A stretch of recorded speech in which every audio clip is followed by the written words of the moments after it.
Juillet 2021. Chalon dans la rue. Jour 2. On a 1 heure pour se rencontrer sur l'Agora, boire un café, et surtout pour se parler. 1 heure pour se poser une question et tenter d'y répondre toute la journée. La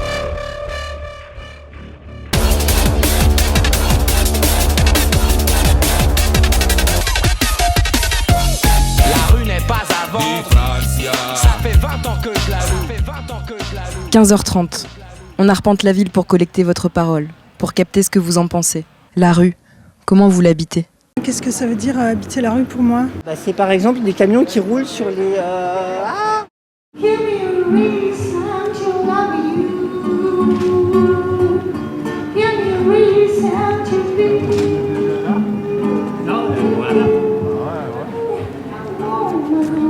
Comment on habite la rue ? J'habite pas ici. Je ne saurais pas dire un truc intelligent là, c'est embêtant. Ah, je saurais pas le définir, ça. Honnêtement, non. Moi j'habite pas. Bah, déjà, c'est un débrouille, bien sûr. Souvent je me déplace d'un point à un autre. Moi je peux vous en parler, parce que ça fait en gros 3 semaines que j'ai démarré ma carrière de chanteuse de rue. C'est du 125 balles d'amende parce que tu bois une bière. Moi j'habite dans le sens où j'y suis souvent, ces derniers temps j'y suis presque tous les jours. C'est savoir ouvrir un squat, pas foutre le bordel, puis ouais, il y a certaines façons de se tenir, je veux dire... Moi j'ai l'impression qu'on habite la rue, comment je peux dire, malgré soi, parce qu'en fait je trouve qu'en fonction de là où on vient ou de ce qu'on est, on n'a pas les mêmes droits, juste les mêmes droits dans la rue. T'es pas responsable des autres, t'es responsable de toi-même. À la limite, tu aides les gens si tu peux les aider, mais t'es pas responsable de ce qu'ils font. C'est vivre tout simplement du moment qu'on vit dans la rue, on y habite directement, mais c'est au sens du premier terme des personnes qui sont, à cause des inégalités sociales qui sont contraintes d'y vivre, mais aussi des gens qui sont dans une autre dynamique plus spirituelle, qui vivent eux-mêmes. Du coup, il y a ce côté-là, cette espèce de paradoxe entre deux mondes. Donc il y en a des gens qui font la manche pour vivre, alors qu'il y en a qui font la manche, mais c'est pour picoler. Et moi je pense que c'est mal élevé. Comme on dit, la liberté des uns s'arrête au début de celle des autres, quoi. Un petit mec comme moi tout frêle, il y a certains endroits de la rue où même si les hommes ils peuvent prendre la place plus facilement que les femmes parce que socialement c'est plus comme ça que ça s'organise, si moi je me pose à des endroits, je sais que ça va être soit mal pris par d'autres personnes, soit mal pris par moi parce que je me dirais c'est pas mon endroit, il faut que je bouge. On a tous perdu l'usage de la rue là, non ? Pas vous ? J'ai l'impression que moi la rue et l'espace en général, il y a cette idée-là de danger ou pas danger, un peu un truc de, c'est con à dire comme ça, mais un peu de territoire et de là où j'ai le droit d'être et là où j'ai pas le droit d'être. Faut connaître. Mais là je suis dans un cadre hyper protégé, j'ai payé pour être là, pour avoir ma petite consommation. Non mais il y a vraiment de tout. On voit des trafics, on voit de tout. Vraiment, non, C'est pour ça que la police tourne, ils font leur ronde. Et je trouve ça très bien. C'est énorme que des fois. Moi ça m'amuse. De toute façon j'ai que ça, j'ai pas de télé. Hein. C'est un peu faire sa place, quoi. Ta place c'est comme la mienne, aller au cimetière, c'est tout, point barre. Il y a des choses qui coexistent hyper bien ensemble et d'autres pas.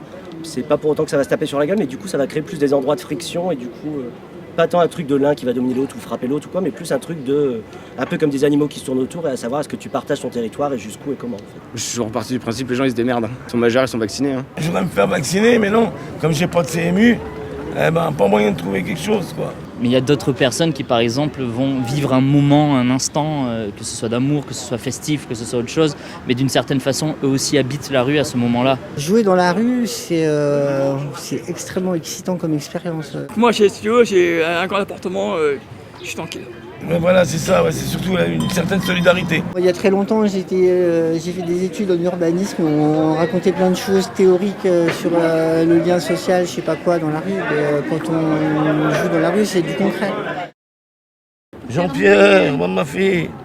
Rencontre avec Pierre, du projet Leto Punk Poésie. Danseur, street artiste, rappeur, il nous rejoint sur le plateau et nous raconte comment il appartient à la rue autant qu'elle est à lui. Salut Pierre. On est bien là ? Ouais, on est bien. C'est bizarre, il y a des lumières et tout. Du coup, Pierre, t'es qui ? T'es qui, toi ? T'es un gars de la rue ?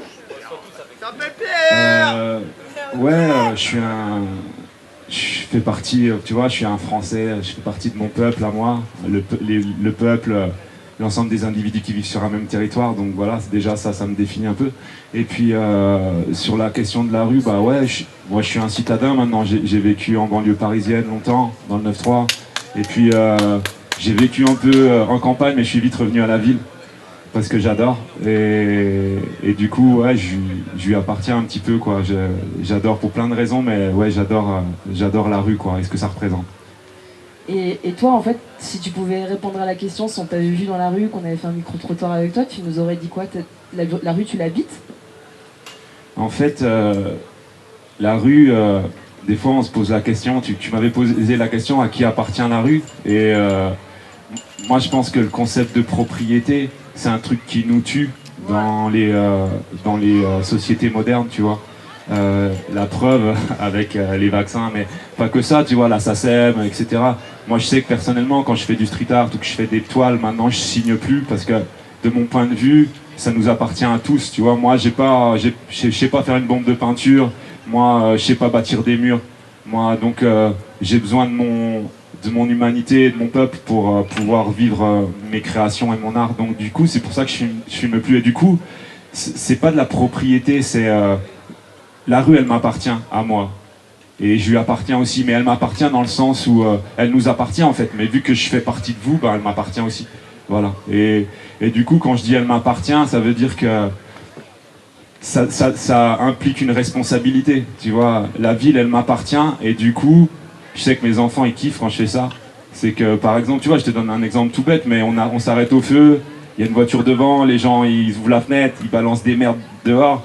Ils kiffent, j'arrête la voiture, ça bloque tout le monde, je sors, je ramasse, je fais ouvrir les portes, vous, je mets tout dans la voiture, mais gentiment avec plein d'amour, tu vois, mais et c'est ce concept-là, quoi, ça implique une responsabilité, mais en même temps, ouais, clairement, elle m'appartient, quoi. C'est-à-dire que quand je vois des beaux murs bien droits, parce que j'adore la nature, mais nous, on est des peuples de bâtisseurs, tu vois, et les murs, c'est droit, c'est beau, tu vois, c'est hyper esthétique, les endroits désaffectés de dingue, et même les beaux monuments, pour moi c'est magnifique, et tu vois, et du coup elle m'appartient dans le sens où quand je vois un beau mur et que j'ai envie de coller dessus, je colle dessus, quoi. Quand j'ai envie de graffer, je graffe dessus, quand j'ai envie de mettre un poème ou un rap dessus, je le fais, mais toujours avec l'idée, bon ça plaît pas, peu importe, mais par contre j'espère qu'on pourra pas me reprocher de pas avoir été au bout artistiquement de ce que je pouvais proposer. C'est-à-dire je vais pas poser une merde faite en 2 secondes, non.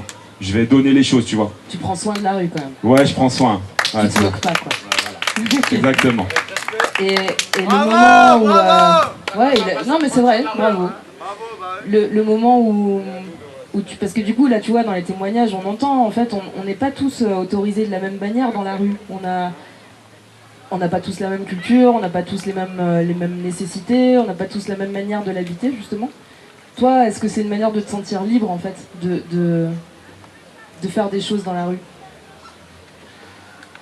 Ouais, alors le concept de liberté, c'est pareil, tu vois, déjà, on a un problème en France, c'est que on appelle des valeurs, des principes, tu vois. Liberté, égalité, c'est pas des valeurs, c'est pas des choses qu'on a choisies comme moralement bonnes vers quoi on doit tendre. La fraternité, c'est une valeur. Mais la liberté et l'égalité, c'est des principes de fonctionnement d'une démocratie ou d'une république. Et du coup, l'ériger en valeur, c'est la grosse merde, en fait, de faire ça, tu vois.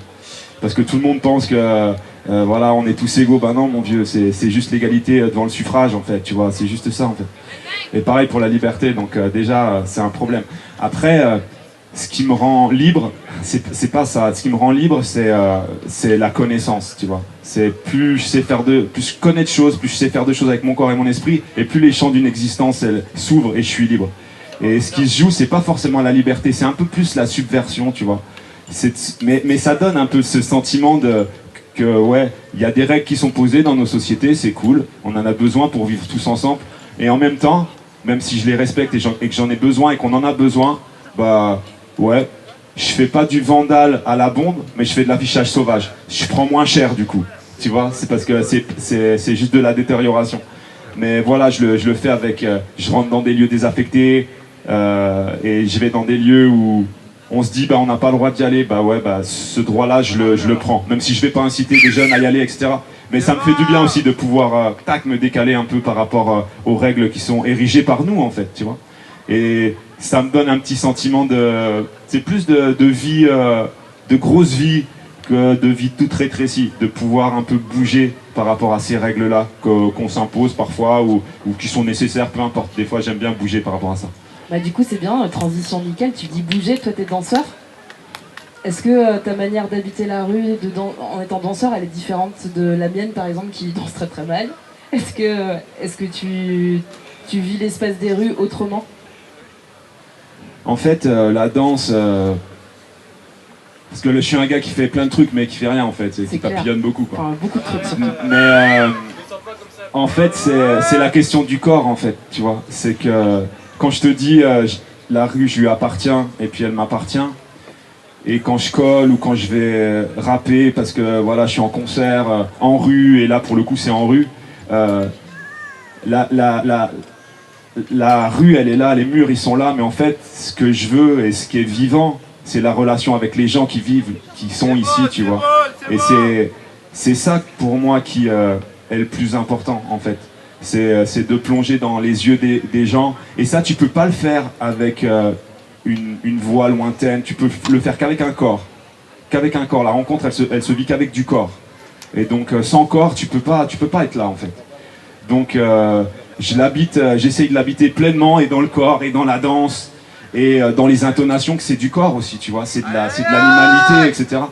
Donc et même quand tu colles une affiche en rue, il y a du corps, tu vois, il y a aussi des gestuelles qui sont belles ou pas, qui sont rugueuses peut-être, mais ce corps-là, il te permet de vivre les choses et de vivre la relation au mur, vivre la relation aux gens, vivre la relation aux règles que toi-même tu t'es infligées ou alors celles qu'on t'a imposées. Mais le corps, voilà, il est primordial en fait. On oublie un peu et on prend pas soin des fois de notre beau bateau qui nous permet de vivre les choses. On oublie des fois. Ben, je voulais te dire merci. Je pense qu'on peut tous lui dire merci. Et du coup, on peut retrouver les copains de poésie. Ils jouent 3 fois par jour. Tu joues où? Je joue Cours Saint-Georges, pastille 21, et je fais du 11h, 15h20, 20h, ouais c'est ça. Et du coup, ça nous fait, il y a de la danse, il y a du slam et du rap, et du coup, je fais juste 10 secondes, ok. C'est tentant de t'entêter à éviter des vérités que nous submergent comme les amis qu'on te suggère, et nos éthiques épileptiques. Je vomis ta rhétorique qui retentit et qui t'enterre à regretter une vie entière. Tu finis fou à effleurer la vie des autres, quand tu t'enfermes avec tes droits et quelques lois, reste tranquille, mais c'était fort et c'est normal que l'encre coule. Quand on s'enivre en attendant que tout s'écroule. Et en plus, ça veut dire un truc, c'est tentant de t'entêter à éviter des vérités qui nous submergent, comme les amis qu'on te suggère. Et nos éthiques, l'éthique c'est la science de la morale, et nos éthiques épileptiques. Et je regarde ta rhétorique qui répartit et qui t'enterre à regretter une vie entière. Bon voilà.